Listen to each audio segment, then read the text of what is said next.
선거 얘기하셔가지고 저희가 짧게 하나 또 짚어보려고 하는데 오늘 국민의힘 원내대표 선거 있습니다. 길을 어떻게 좀 보세요? 글쎄요, 뭐 권성동 의원하고 김태우 의원인데 예. 개인적으로야 뭐 권성동 의원 두 분 다 좋으신, 김태우 의원 좋으신 거, 권성동 의원이 또 후덕하고 인간관계가 넓어가지고 아마 의원 개개인들에 대해 좋은 관계를 유지하는 분이 많을 거예요. 그러나 저는 지금 오늘 원내대표 선출하는 것은 개인적인 친소 관계로 사람을 선택해서는 안 되고 네. 이 탄핵 정국이라는 이 비상한 시국에 집권 여당이 어떤 결정으로 국민에게 비춰질 것인가. 그러니까 권성동 의원 개인적으로 좋은 분입니다. 뭐 저도 친윤의 좌장이고, 그리고 일정 정도 체리따봉 사건과 이준석 축출의 당사자로 되어 있는 분입니다. 그 뒤로 뭐 저는 크게 반성을 하셨는지 어떤지 모르겠습니다만은, 그렇기 때문에 권성동 의원을 뽑아버리면 국민들이 볼 때 저 당은 미래가 없다.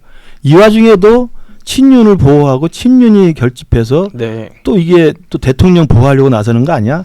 이런 식이 되면 이게 패족의 길로 가는 겁니다. 2016년의 길을 똑같이 네. 가는 거예요. 2016년에 당시 새누리당 이정현 대표가 친박이라고 해서 대통령 보호하다가 같이 쓰러져 죽었고요.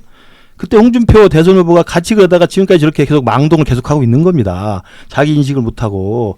그러면 지금이라도 우리 당은 한동훈 대표가 대통령과 다른 길을 가고자 한다면 저 친윤들이나 대통령을 보호하고자 하는 탄핵 반대 세력에 대해서 단호하게 결별을 선언해야 됩니다. 단호하게 결별을 선언해서 오늘이라도 정말 우리가 만든 대통령이지만 우리가 성공시키고자 했지만 못 시켜서 정말 죄송합니다. 그러나 뼈를 깎고 살을 베는 심정으로 우리 당이 먼저 탄핵을 주도하겠습니다. 네. 왜 민주당에 끌려가서 탄핵에 쓸려갑니까? 우리가 먼저 나서서 탄핵에 대해서는 단호한 입장을 보여서 대통령을 떼어내고 우리 새로운 보수와 개혁 보수의 길을 살 수 있도록 가야 됩니다. 이제 그럼에도 불구하고 탄핵을 반대해서 찍겠다고 하는 사람들은 어쩔 수 없어요. 의원들이 이렇게 찍겠다면.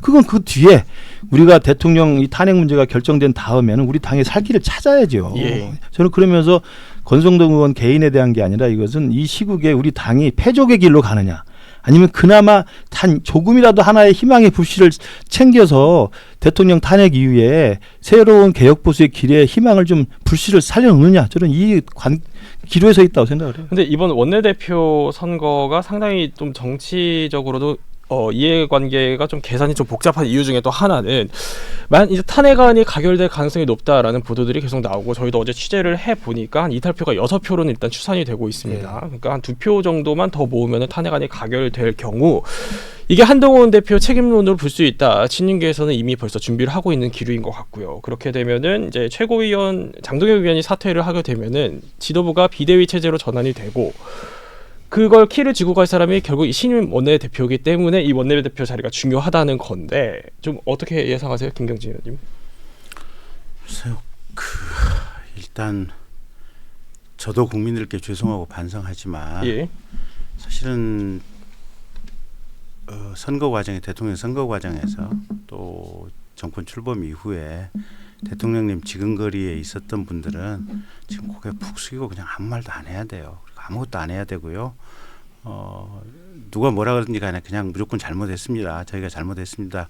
이런 자세가 필요하지 않나 싶어요. 예. 그게 제 의견입니다. 저는 그 김국균 프로젝트라고 또 그게 가동될 거라고 이제 일부 친한계에서 이야기하고 하는데 그것도 그렇게 말할 필요 없어요. 지금 이상하게 당 내부에서 뭐 친한이 어떻고 친윤이 어떻고 그렇게 싸움하는 게 좋은 모습이 아니잖아요. 그리고 저는 권성동 대표가 개인적으로 저는 믿고 싶어요. 그런 분은 아닐 거라고 봅니다. 지금은 정말 혼란의 상황이기 때문에 수습이라도 하기 위해서 필요하면 하겠다는 걸로 저는 알고 네. 그분이 뭐 원내대표 되면 한동훈을 책임으로 사퇴를 시키고 장동혁 꼬셔가지고 해가지고 뭐 뒤집었겠다 이런 생각을 친윤계 일부의 교활한 분들은 할 수 있어요. 제가 누구라고 말씀을 못 드리지만 네. 그러나 적어도 권성동 의원은 저는 아닐 거라고 생각합니다. 제가 아는 권성동 의원은. 그래서 저는 그것도 지나친 뭐 보고 몰라는 것은 뭐 보고 놀란다고 그렇게 생각할 필요 없고요. 저는 오히려 지금 상황에서는 한동훈 대표가 사퇴한다는 생각을 하면 안 됩니다. 제가 아까 말씀드렸잖아요. 2016년하고 다른 점, 2016년은 친박이 대표였기 때문에 자기는 탄핵 반대를 주장했기 때문에 탄핵이 가결됐으니까 책임지고 사퇴한 거예요. 한동훈 대표는 오늘 뼈를 깎는 심정으로 대통령을 분리해내겠다, 대통령을 탄핵시키겠다는 이야기를 먼저 하면 탄핵이 가결되면 책임질 이유가 없는 겁니다. 거기에 탄핵 반대에 계속 추종해서 대통령을 지키려고 했던 사람들이 나중에 정치적 책임을 져야 되는 것이죠. 예. 그래서 저는 보수가 살 길을 찾아야 된다.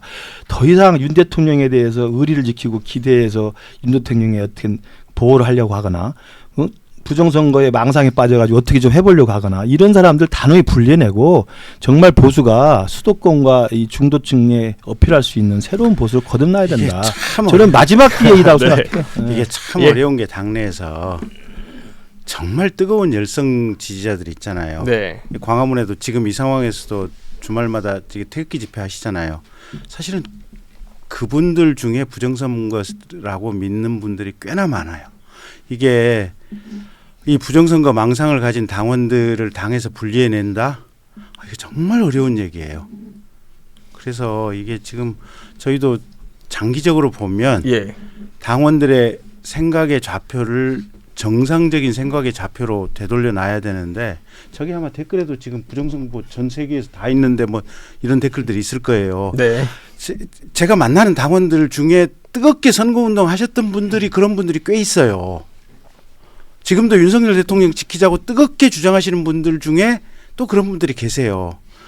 그러니까 이거는 저희가 황교안 전 대표께서 정말 당내에 심어놓은 독초예요, 보면. 네. 근데 이 독초가 무럭무럭 자라고 있는데 이걸 어떻게 제초하느냐가 우리 당이 미래로 갈 수 있느냐 없느냐를 좌우하는 매우 중요한 요소가 아닌가 싶습니다.